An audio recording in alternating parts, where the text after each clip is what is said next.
আজকে পুলিশ বাস দিছে আলেকজান্ডারের সাথে আমাদেরকেও, এটা নিয়ে আজকে গল্প করব।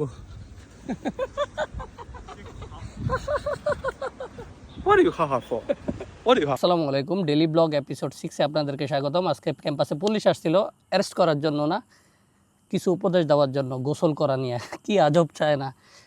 লাস্ট টাইম যে বলছিলাম লেকে গোসল করা নিষেধ, তো সিকিউরিটি আইসা নিষেধ আমরা জানি, চাইনিজরা করে, আমরা করি, কোনো ইস্যু হয় না। কে মারা গেছে বছর খানিক আগে বা রিসেন্টলি অন্য কোনো লেকে অন্য কোনো ক্যাম্পাসের, যার কারণে সিকিউরিটি আইসা, তাও যে মারা গেছে সে ফরেনার ছিল, সিকিউরিটি আইসা আমাদেরকে বলছে, বলার পর আমরা উঠে গেছি। মূলত আমরা সবাই গোসল করতেছিলাম, আমাদের চাইনিজ ছোটো ভাই বা ফ্রেন্ড আলেকজান্ডার আমাদের ছবি তুলতেছিল, ভিডিও করতেছিল। তো ইস্যু ওইখানেই শেষ। আজকে সকালবেলায় আমাদের দুইজন ক্লাসমেট আরসালান জাব্বার, ওদেরকে ডাকছে টিচার। সকালবেলায় উঠা শুনলাম, পরে ওই যেখানে ডাকছে এটার পাশে আবার আমাদের এক্সাম হইতেছিল। তো আমি যাইতেছিলাম আর দেখি দুইজন পুলিশ, আমাদের একজন কাউন্সিলর, একজন লিডার, ওদের সাথে কথা বলতেছে। সো আমি নিজে থেকে গিয়ে জয়েন করলাম। জয়েন করার পর যতটুকু বুঝলাম, আবার আমাদের যে চাইনিজ ছোটো ভাই বা ফ্রেন্ড ছিল ওরেও ডাকছে আলেকজান্ডারকে। পরে ঘটনার থেকে যেটা বুঝলাম, আলেকজান্ডারের ছবি তুলছিল সিকিউরিটি, তুইলা পুলিশ কমপ্লেন করছে যে ফরেনারদেরকে নিয়ে আসে বা এমন কিছু, গোসল করছে ওরা হ্যান ত্যান। তো যেহেতু চায়নাতে পুলিশ অভিযোগ করলে অবশ্যই তারা আসে, নয়তো আসতো না, এত মাথা ব্যথা দেখাইতো না। তো কমপ্লেন করার পরে আসছে। তো আমি নিজের থেকে গিয়ে ধরা দিছি বলতে ওরা মূলত ইনফরমেশন দুইজনের পাইছে, জাব্বারের আর আরসালানের, যার কারণে অন্য কাউকে ডাকে নাই।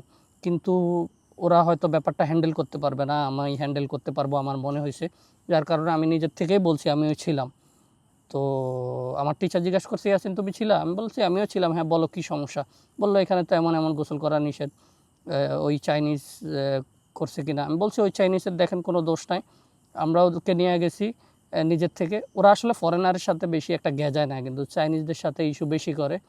তো আমি বলছি যে কোনো প্রবলেম নাই, ওই চাইনিজকে আমরাই নিয়ে গেছি অ্যাজ এ ট্রান্সলেটর, সো ওর সাথে ওর কোনো দোষ নাই এখানে। পরে ওরাও ঢাকাইছে, আমাদেরকে একটা কনফারেন্স রুমে নিয়ে গেছে, ওইখানে দুইজন পুলিশ, আমাদের দুইজন টিচার, আমরা তিনজন বসলাম। পরে আলেকজান্ডারও আসলো, ওরে পরে জিজ্ঞেস করলো যে কী অবস্থা, কী হ্যান ত্যান।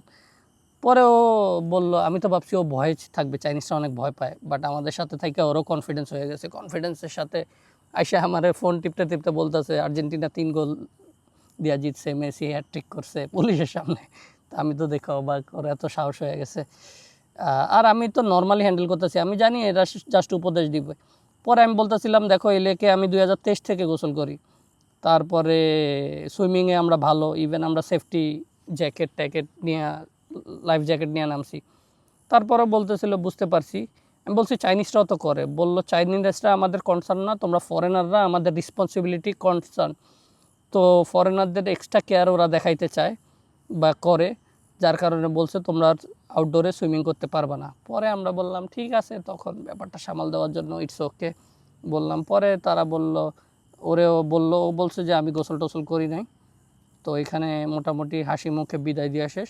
তারপরে ওর সাথে ওর কাউন্সিলর, আমাদের ফরেনারদের আলাদা ডিন লিডার কাউন্সিলর হয়, ওদের আলাদা।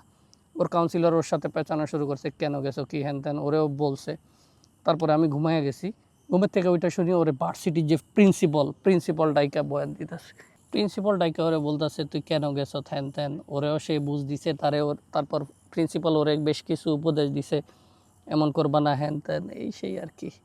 তো যাই হোক, ব্যাপারটা একদম ভার্সিটির প্রিন্সিপাল পর্যন্ত চলে গেছে। আসলে সিম্পল ব্যাপার, আমরা লেকে গোসল করছি, আমাদের জন্য খুবই সিম্পল, কারণ আমরা তো বাঙালি বা আমাদের দিকের লোক যেখানে পাই জাম্প করি।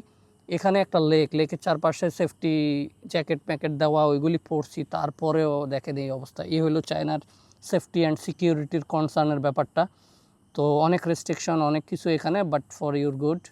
এই ছিল আজকের মতো আমার স্টোরি। তো যেহেতু ডেলি ব্লগ করি, আজকে এই ইন্টারেস্টিং ঘটনা ঘটছে, তো শেয়ার করলাম এই ঘটনাটা। আর কি কি করছি সেটা ভিডিওতে দেখতে থাকেন। আপাতত বিদায়, আল্লাহ হাফেজ। বাজারে আসছিলাম, বাইকের চার্জ শেষ, এখানে 3 টাকা দেখাইতেছে, বাট টান দিলে চার্জ দেখায় না। আমি একা যাইতে পারবো, বাট আলেকজান্ডারের যে ওজন, তোর নামায় দিছি, বাইক চলতেছিল না কইও। এই সাইডটা আবার ডাল থেকে নিচের দিকে নামবে, তো এই সাইডটা নামা যেতে পারবো, এই দিকটা উঁচা একটু করতে পারি না, এই কারণে ওরা নামায় দিছি। ও ওরে নিয়ে গেলে বাইক আর হাঁটে না, তো এখানে আবার ওরে উঠে নিব। এই যে মেয়েরও বাইকের চার্জ শেষ হয়ে গেছে। আমার চার্জ শেষের দিকে জানতাম, আমি একা আসলে আরামসে আসতে পারতাম, বাট আলেকজান্ডারের যে ওজন ওটা আর কুলায় নাই। আর এই যে মুরগি 8টা বাজে, এই যে বাইক চার্জে ছিল, চার্জার থেকে নিয়ে নিছি। ফুল চার্জ দিতে পারি নাই, 8 ঘন্টা চার্জ দেওয়ার কথা, ওই জায়গায় দিছি 3 ঘন্টা 2 ঘন্টা চার্জ। বাট টাকা রিফান্ড দেওয়া যায়। 3 RMB পেরে করছিলাম 8 ঘন্টার জন্য, তো 2 ঘন্টায় খোলাতে মাত্র 0.50 কাটছে, আর 2.5 ফেরত দিয়ে দিছে। তো এমন না যে আপনি পে করছেন ফুল করা লাগবে, চায়নায় সব কিছু কনভিনিয়েন্ট, আপনার টাকা ফেরত দিয়ে দিবে, সো নো ওয়ারিস।